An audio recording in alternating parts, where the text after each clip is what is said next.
I want to fall in love. I want to fall in love. I want to fall in love again in this lifetime. And for the very first time, let it be with myself. I want to order those pupusas revueltas and not have the man at the counter look at me like I got out of there. What the fuck? I want to walk. I want to walk into a room on eggshells and sashay out of that motherfucker. I want to get as free. My name is Mike. I also go by a prophet. I'm a teacher, an organizer, a poet. I am a healer. I don't know. I think since I wear so many different hats and I do so many different things, it's hard for me to like even in this introduction, right? It's hard for me to be like, oh, my name is Mike and this is what I do. You know what I mean? Like I'm a fucking poet. I'm a teacher. I'm an organizer, and like I feel like I do so many things. It's like I fucking do tattoos. You know what I mean? Like I do so many different things that it's hard for me to pinpoint one specific thing. But I know in my core, like and in my root, all of my work comes from a place of healing, and all of my work comes from a place of like, how do I offer folks the tools that I've used in my own life, like for survival, for them to use as a means of healing and a means of coping and a means of like navigating the world. Yeah, so sometimes it's just easy for me to say like I'm in the work of healing opposed to like how am I using, again, the same thing I was saying earlier of like how am I using what I have and like my voice to offer something to other people, which is where I'm assuming Hood Prophet came from. And then also I just think it was like this like juxtaposition, right? Because I feel like I've always like existed in these like different spaces and like very contrasting spaces.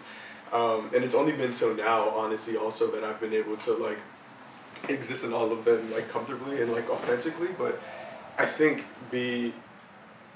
because I was existing in these two different spaces of like organizing and like this like more like political and like professional world, you know, and then coming back home to South Central, and just like being with folks that were dummy about it, you know, and just like how I was raised and the folks I've been around or whatever, and I've always been able to like identify it, you know what I mean? So I think that's where it came from. Also was like, how do I bring what I'm learning here back to my home? And it's still this idea of like this like prophecy. So I started poetry when I was really young. My mom was the first person that like made me start writing. And I don't know, I think it's hard for me to say that I like found poetry, you know what I mean? Like poetry was like very strategically placed in my life.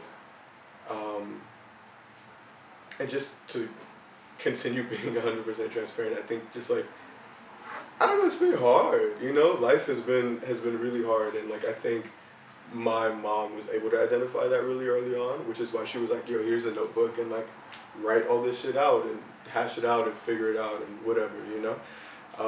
So it started there, and then I kind of backburnered it just because it was like something that I grew up with, you know? So it just became like this norm, like fuck it, like poetry is whatever. So I started organizing and doing community work after my father passed in an interaction with the police. So then after that happened, poetry just kind of came back up in my organizing. Yeah, it just kind of came back up, and I like, and not to say it just came up like it was just like this random thing, but like poetry has been like a very pivotal, I guess, or just like this like beacon of like transition and like and like depth and like allowing me to like look into myself and like put everything that I'm like going through out on a page so that I don't have to carry it with me anymore, and being able to like really just like dissect the shit that I'm holding, you know. I think I was born into an already toxic and like generational cycle of like addiction and mental health and like folks that don't know how to be accountable or communicate or just like all these things, you know. So those came with like very specific problems, you know. Like my dad and mom were both on drugs for most of my life, you know. And like my mom is an alcoholic till this day, and my dad died an addict, you know what I mean? So when I say I had to grow up really quickly, it was like I had to, you know, and it wasn't like just to take care of myself, but also like how was I taking care of the house? How was I taking care of my little sister? How was I taking care of my mom? You know, like, so those things for one, definitely. Um, but then I think as I got older, also, and even now, it's still something that I'm processing of like, because I grew up like that, and because the people that I love have been those examples for me.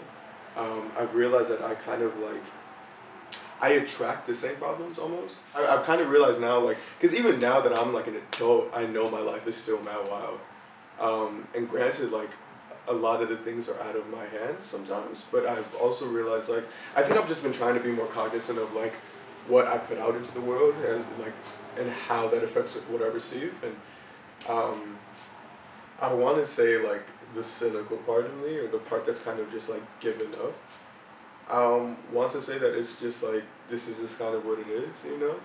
But also, I think it's just like also like being an organizer, being like a social justice warrior, like whatever, like doing the work, right? Like I feel like it's always there's always this piece that's like, what am I doing this for if I'm not seeing the full revolution or like the turning point of like the climate that we live in my lifetime.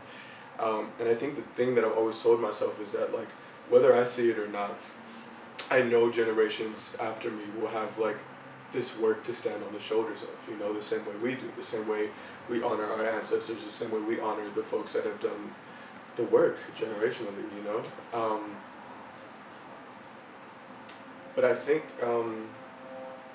yeah, I don't know. I don't have the fight in me anymore, um, which is also just kind of like on the flip side, I've just kind of like lost the like optimism, you know. Mm-hmm. Like I think after, so my partner recently passed away, um, and I think after Vic's passing, I just like have kind of been like, yeah, I don't have anything anymore. You know what I mean? Like I don't have anything. The energy. Yeah, I don't have any more energy. So now I think like with this idea of like being at the forefronts of the fight, I don't have it anymore. I know when my dad passed away, it was kind of like head first diving into organizing and into community work. And I think after my dad passed, and then getting politically educated right after was like the first time that I was able to identify like the systems that had just like influenced him throughout his life of like addiction and incarceration and gang banging and all that shit, you know. And it was the first time I had something to like blame outside of my dad, you know. So it was the first time I had somewhere to put like this anger, you know, of like how do I dismantle these systems? How do I educate my folks? How do I organize my folks? How do I mobilize my folks? You know. But this feels a lot different now, you know. But I think through both, it's kind of been like just like allowing myself to feel. I think all of my life has kind of been just like what am I allowing myself to do? You know, like it's less like I think my head goes less of like what can I do or what am I able to do or like what are my boundaries and more of like what am I allowing myself to. As a kid, I've always known like this is who I am and this is like my genetic makeup, this is like my gender, this is my sexuality, but for a long time I didn't have the language for it, you know? Like I remember when I was like 4, I had like this coloring book, and the whole coloring book was based off of 2 characters, and one of them was a boy and one of them was a girl. And I remember going to my parents and being like, yo, like this is who I want to be, you know? And it was a little girl in like a stupid triangle dress and like a little bob, you know? And I remember coming out as trans really early on because I didn't have the language or the spaces to navigate what I was feeling, you know, or who I am or who I was. And the same with Afro-Indigenous or Afro-Chicano or Afro whatever, you know. I don't have to exist in this male or female, like any kind of like gender, you know what I mean? Like my expression is fluid, and if I wake up and I feel like putting on a fucking dress and the bob wig, then that's what I'm gonna do, you know? If I feel like putting on fucking bamboo earrings and highlighter in the corner of my eyes, like, that's what it is, you know? If one day I feel like walking out in a fucking sweatsuit, like, you know, I again just want to be as authentic and as free as I can. Me being alive, period, is me fighting. You know, like I wake up and I fight to get out of bed. You know, I wake up and I fight to leave my house. I fight to be outside after the sun goes down, you know, or to be by liquor stores or whatever, you know what I mean? Like I exist with so many, um, like just like triggers now, you know, um, that every day that I do anything, I'm counting as a win.